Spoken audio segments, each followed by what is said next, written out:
Hello, everybody. It is a gorgeous day. What is it like where you are from? Are you in the middle of the snow somewhere in the northern hemisphere, or is it nice and sunny for you as well? Let me know what it's like. I always like to know who's listening and where people are from. It helps to complete the cycle of feeling like this is a conversation, even though you're talking to a computer screen. So, what I thought would be interesting to talk about today is something that I have observed during the COVID process. And what I've noticed is that a lot of people, in terms of clients that I've been dealing with, have given up on their own goals, or they've given up on some of their ambitions, and they've stopped taking action like they would normally take.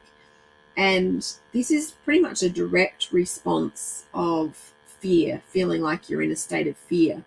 And when you're in a state of fear, all you want to do is bunker down, and you want to do the basics, and you don't think about the future, and you don't think about the possibilities, and you don't think about the goals that you might have for yourself. So I thought it's timely now, coming out of lockdown for those people who have been in it, to really come back to center and to really be able to ask yourself, what are those goals that you might like to achieve in the next few months and in the next few years?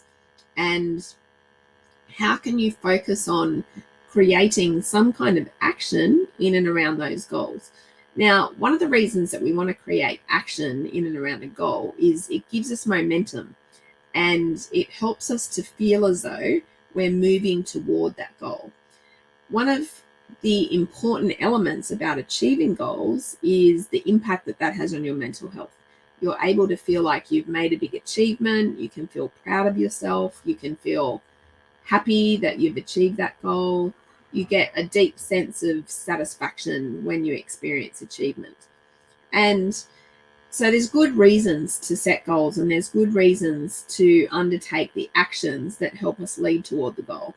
So sometimes you can have big goals. You might have a really big goal about living in a house beside the beach. You might have a smaller goal about walking every single day. You might have a goal to do with your health and well-being, about what sort of food you're going to eat. You can have goals quite literally in relationships, in your spiritual life. You can have goals all across your life in a variety of different areas. So I'd encourage you to think about today, what are your goals? Even better, why don't you write down those goals? Why don't you actually write down what you would really love to achieve in the next 2 years? If you just look at that time frame, it's not too far out.